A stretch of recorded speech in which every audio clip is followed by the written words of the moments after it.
বাংলার বাড়ি প্রকল্পে আপনারা যারা প্রথম কিস্তির ৬০,০০০ টাকা পেয়েছেন, এবার দ্বিতীয় কিস্তির টাকা পাওয়ার আগে প্রত্যেকের বাড়ি বাড়ি গিয়ে আবারও কিন্তু রিভেরিফিকেশন করবে, এমনটাই বিজ্ঞপ্তি দিয়ে জানানো হয়েছে।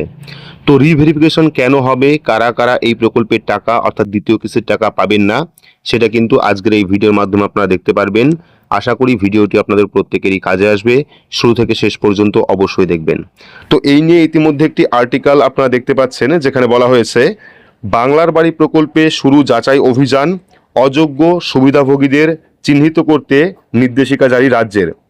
তো কি বলা হয়েছে এখানে, তৃণমূল সরকারের জমানায় বাংলার বাড়ি গ্রামীণ প্রকল্পে ব্যাপক দুর্নীতির অভিযোগ উঠেছিল। দাবি বহু অযোগ্য ব্যক্তি অনৈতিকভাবে সরকারি প্রকল্পের সুবিধা নিচ্ছিলেন। সেই নিয়ে এবার কড়া পদক্ষেপ গ্রহণ করল নতুন সরকার অর্থাৎ পঞ্চায়েত ও গ্রামোন্নয়ন দপ্তর।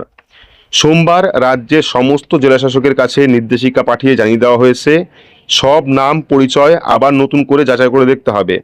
নির্দেশিকায় স্পষ্ট বলা হয়েছে, বাংলার বাড়ি গ্রামীণ প্রকল্প চালুর পর থেকেই সাধারণ মানুষ, সংবাদ মাধ্যম সহ বিভিন্ন মহল থেকে লাগাতার অভিযোগ জমা পড়ছিল যে বহু অযোগ্য ব্যক্তি এই প্রকল্পের সুবিধা পেয়েছেন। বেশ কিছু ক্ষেত্রে তদন্তে সেই অভিযোগের সত্যতাও প্রমাণিত হয়েছে, উদ্ধার করা হয়েছে বেআইনিভাবে নেওয়া টাকাও। এই পরিস্থিতিতে যাতে কেউ অন্যায্যভাবে প্রকল্পের সুবিধা নিতে না পারেন তা নিশ্চিত করতে চাইছে রাজ্য সরকার। নির্দেশিকায় জেলাশাসকদের ফুল রিভেরিফিকেশন বা পুনরায় সব যাচাই নির্দেশ দিয়েছে রাজ্যের পঞ্চায়েত ও গ্রামোন্নয়ন দপ্তর। আগামী ৩০শে মের মধ্যে পুরো কাজ শেষ করতে হবে। যদি দেখা যায় কেউ অনৈতিকভাবে প্রকল্পের সুবিধা পাচ্ছেন, অর্থাৎ বাংলা বাড়ি প্রকল্পের টাকা কেউ অনৈতিকভাবে পাচ্ছেন বা পেয়েছেন, তার বিরুদ্ধে কড়া পদক্ষেপ করতে হবে বলে জানিয়ে দেওয়া হয়েছে এই নির্দেশিকায়।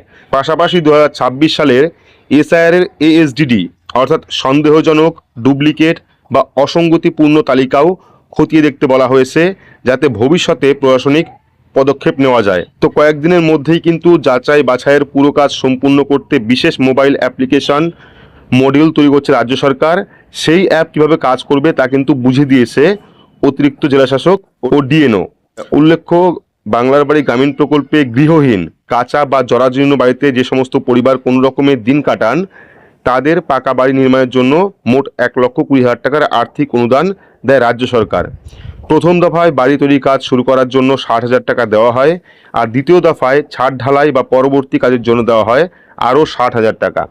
তো আপনারা যারা ইতিমধ্যে বাংলার বাড়ি প্রকল্পের প্রথম কিস্তির টাকা পেয়ে গেছেন এবং ঘর তৈরি করছেন, তারা চেষ্টা করবেন লিন্টেল পর্যন্ত কমপ্লিট রাখার জন্য, কারণ গাইডলাইনে স্পষ্ট করে বলা রয়েছে লিন্টেল পর্যন্ত কিন্তু কমপ্লিট করতে হবে, তারপরেই কিন্তু আপনারা দ্বিতীয় কিস্তির টাকা পাবেন। তো যারা যারা এখনো পর্যন্ত লিন্টেল পর্যন্ত কমপ্লিট করতে পারেননি বা করেননি, তারা অবশ্যই যত দ্রুত সম্ভব ঘরের লিন্টেল পর্যন্ত কমপ্লিট করে নেবেন, তাহলেই কিন্তু আপনারা পরের কিস্তি অর্থাৎ দ্বিতীয় কিস্তির টাকা পাবেন, না হলে কিন্তু পাবেন না। তো এই ছিল বাংলার বাড়ি প্রকল্প নিয়ে একটি সম্পূর্ণ নতুন আপডেট। ভিডিওটি আপনাদের কেমন লাগলো অবশ্যই কমেন্ট বক্সে কমেন্ট করে জানাবেন। বাংলার বাড়ি প্রকল্প বা পাশাপাশি রাজ্য সরকারের কোনো প্রকল্প নিয়ে প্রশ্ন থাকলে সেটাও আপনারা কমেন্ট বক্সে জানাতে পারেন। তো ভিডিওটি আজকের মতো এটুকুই, ধন্যবাদ।